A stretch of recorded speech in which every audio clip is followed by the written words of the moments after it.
வணக்கம், நலமா இருக்கீங்களா? நான் லக்ஷ்மி பாய். இது கிரீன்ஸ் கவுன்சிலிங். வெற்றி தோல்வி, வெற்றிங்கிற ஒரு விஷயத்து மேலே நம்ம எல்லாரும் ஏன் கண்மூடித்தனமான ஒரு ஆசையை வச்சுருக்கோம். நான் என் வேலையில் வெற்றி அடைஞ்சிடணும், என் பரீட்சையில் நான் தான் ஃபஸ்ட்டு வரணும். இந்த மாதிரி வெற்றி அப்படிங்கிறது நம்ம எல்லாருக்குள்ளேயும் ஏதோ ஒரு பெரிய ஒரு அச்சீவ்மெண்ட் மாதிரி இருக்குது. கண்டிப்பாக ஒரு விஷயத்தில் நம்ம ஜெயித்தோம் அப்படின்னா நம்மளோட முயற்சியெல்லாம் யாராவது பாராட்டணும் அப்படிங்கிறது வெற்றிங்கிற ஒரு அங்கீகாரம் மூலமாக தான் கிடைக்குது. ஆனால் நீங்கள் வெற்றி அடைஞ்ச பின்னரும் ஒரு விஷயத்தில் ஜெயித்ததுக்கு அப்புறம் கூட சில நேரம் நம்ம சந்தோஷமாக இருக்கிறது இல்லை. ஏன்? சமீபத்தில் ஒரு ப்ரொடியூசர் கூட, அவருக்கு வயதும் ரொம்ப ஆயிடுச்சு, அவருடைய சில ஸ்பீச்சஸ்லாம் கூட நான் பார்த்துருக்கேன், ரொம்ப கான்ஃபிடெண்ட்டாக இருக்கும். தற்கொலை பண்ணி இறந்து போனாங்க. அவரை வெற்றியாளராக பார்த்துட்டு இருக்கிற நிறைய பேருக்கு நிறைய கேள்விகள் வந்திருக்கும். ஏன்? அதுவும் இந்த வயசில் ஏன்? இவ்வளோ ஒரு நல்ல பொசிஷனில் இருக்கும்போது ஏன் அப்படின்னு.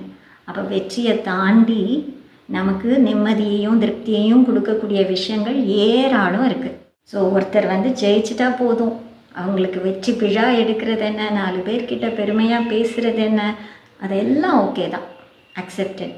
ஆனால் அதையே சொல்லி பாரு அவெல்லாம் ஜெயிச்சிட்டான், நீ இன்னும் இப்படியே இருக்க அப்படின்னு நம்ம யாரையோ மட்டம் தட்டுறோம்.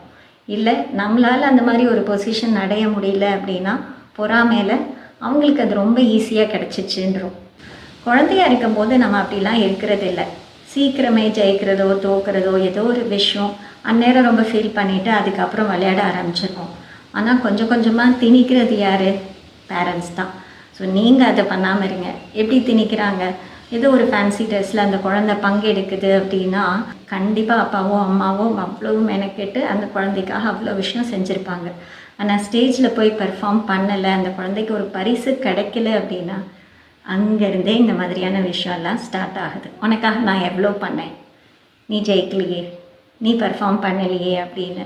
குழந்தையாக இருக்கும்போது நார்மலாக இருக்கிறவங்க வெற்றி வெற்றி வெற்றி தான் சிறந்தது, நம்ம ஜெயிக்கணும், நம்ம சாதிக்கணும் அப்படின்னு எங்கேயோ பெரியவங்க தான் அவங்களுக்குள்ளே திணிச்சிக்கிட்டே இருக்காங்க. வளர வளர நம்ம ஜெயிக்கலை, நீங்கள் ஜெயிக்கலை, நீ சரியாக பண்ணலை அப்படிங்கிற ஒரு குற்றச்சாட்டை எடுத்துக்கிட்டே இருக்கும்போது வெற்றி கனி அப்படிங்கிறது நம்மளால் பறிக்கவே முடியாது அப்படின்னு நினச்சிக்கிறோம். இதில் என்னெல்லாம் ஆகுது?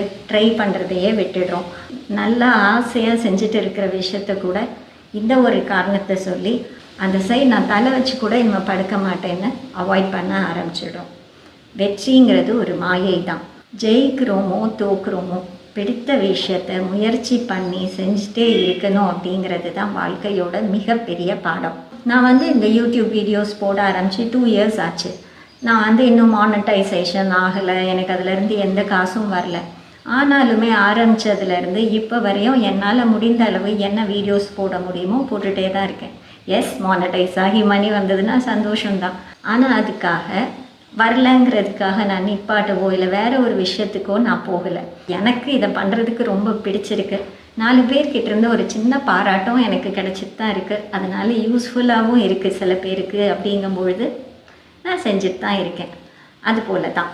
ஸோ நீங்கள் யாராக இருந்தாலும் ஏதோ ஒரு விஷயத்தில் என்னால் வெற்றி அடைய முடியலைங்கிற எண்ணம் உங்களுக்குள்ளே இருந்தாலும் அதை தூக்கி வச்சுட்டு உங்களால் என்ன முடியுமோ அதை முயற்சி பண்ணிகிட்டே இருங்க.